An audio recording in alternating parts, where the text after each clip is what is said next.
Salut à tous et bienvenue sur cette nouvelle vidéo. Aujourd'hui, je vais essayer de vous aider à choisir entre le OS et le Max. Pourquoi choisir l'un ou l'autre? Je vais essayer de répondre à votre question. Alors je fais cette vidéo parce que j'ai beaucoup de demandes sur cette question-là. Comment choisir le Max ou le OS? Et tout d'abord, on va essayer de déterminer l'un et l'autre. Alors le OS c'est quoi? C'est un Monster Truggy de petite taille. Traxxas nous dit que c'est un 1/10, mais on connaît Traxxas, les 1/10 un petit peu survitaminés, large, haut et assez grand. On va dire que ça fait à peu près la taille d'un 1/8 chez un buggy français normal. C'est un petit monster qui reprend le châssis du Rustler. On va dire que c'est un Stampede amélioré, voire un IMAX amélioré, ce qui n'a presque rien à voir parce qu'à chaque fois, dans leurs évolutions, Traxxas transforme le châssis.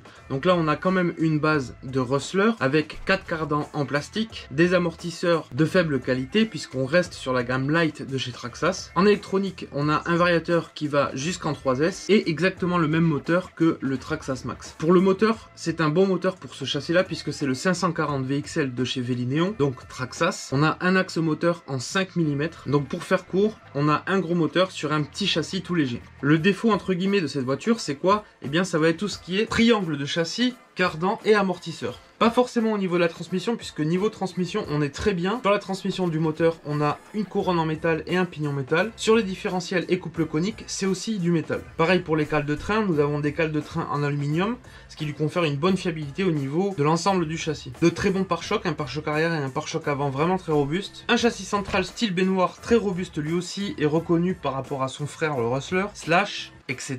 Et on reste sur une architecture vraiment classique. 4 triangles avec des cales de train, des axes en travers et vissés par devant et par derrière. Ça, c'est le schéma classique pour une voiture RC. Ensuite, ce qui va être bien sur le OS, c'est le comportement. D'origine, il a 4 pneus renforcés, le Traxxas Sledgehammer. C'est une gomme plus dure que les gommes du Max. On est quasiment à la même taille que le Max au niveau du pneu, un poil plus petit. Lui a beaucoup de mal à se retourner.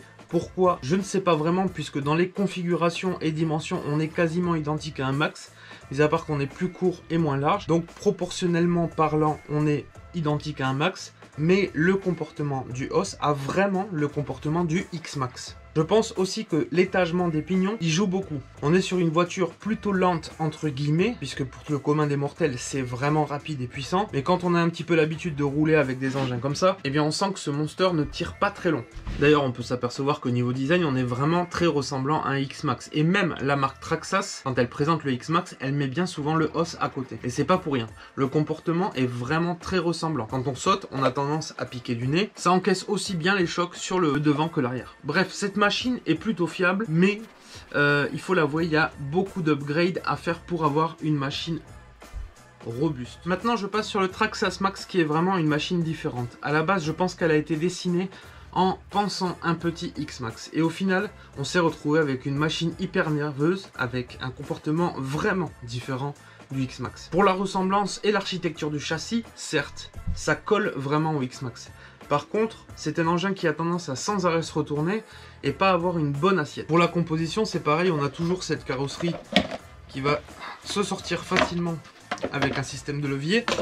Puis au niveau de l'électronique, par contre là, on a un gros variateur VXL 4S et le moteur d'origine est donc le Velineon 540 XL.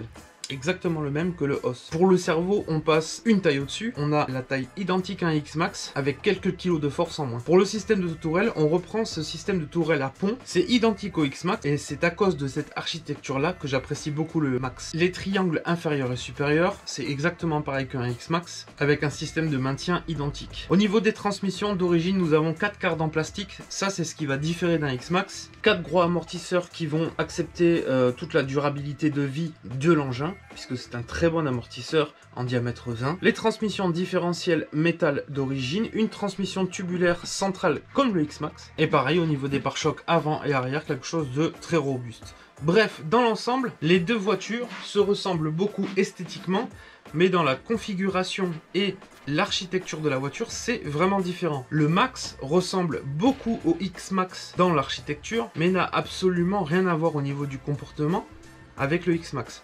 En fiabilité, on est largement au-dessus avec un Max qu'un OS. Pourquoi? On a des amortisseurs plus grands, l'architecture est différente, les triangles sont plus massifs et le moteur prend plus de tours, donc il est beaucoup plus pêcheux. Au niveau des différentiels et couple conique, c'est pareil, on a un différentiel surdimensionné par rapport à la taille de la voiture, puisque là aussi nous sommes sur un 1/10 gonflé aux stéroïdes par rapport au os, puisqu'on est encore la taille au-dessus du os. Les pneus d'origine, je les aime bien, mais ça dure pas longtemps. Il faut dire que la gomme est plutôt fine et on a tendance à le déchirer s'il y a un tout petit peu d'eau dans le pneu, et ça c'est bien dommage. Moi j'ai souhaité passer sur le Sledgehammer identique au os, et donc ça fait un point en plus aussi pour le os au niveau des pneus. Bref, j'ai fait un petit peu le tour rapide des deux machines, et très sincèrement je vais choisir le Max. Pourquoi? Cette voiture là a vraiment une architecture unique de par ses grosses tourelles, son système de triangle, des gros amortisseurs. Bref, on a une excellente base de bâche et une perspective d'évolution beaucoup plus élevée que le os. Le os lui reprend les anciennes architectures type Rosslor. Alors ça fait pas d'elle une ancienne voiture modifiée, mais même une nouvelle voiture, puisque prendre la base d'un Rosslor pour en faire un Monster Truck, c'est assez nouveau chez Traxxas. Je dis ça car le iMAX T-Max n'ont absolument rien à voir avec cet engin, bien qu'on dit que c'est lui le prédécesseur de ces deux engins-là. Bref, après ce qui va cisailler beaucoup aussi, c'est le prix. Le prix, je crois qu'on est à peu près à 500 € et je vous l'affiche sur l'image comme ça c'est plus facile.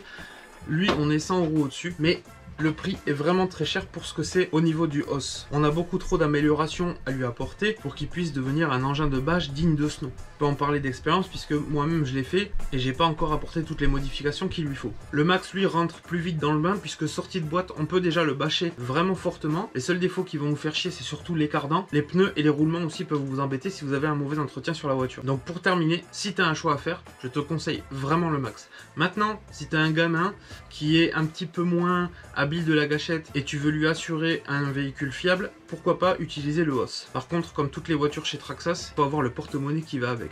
Petit bonus pour le os, il a quand même le système complet électronique de basculement automatique, ce que je déconseille vraiment de faire sortie de boîte puisque vous allez éclater les cardans, et aussi le TSM qui a une gestion gyroscopique des droites-gauche pour éviter que l'engin parte dans tous les sens. Idem sur le Traxxas Max. Voilà, j'espère que cette vidéo assez simplifiée vous a plu. N'hésitez pas à vous abonner si ma chaîne vous plaît. Et puis, comme d'habitude, on se retrouve en live. A très bientôt et vive le modélisme. Ciao!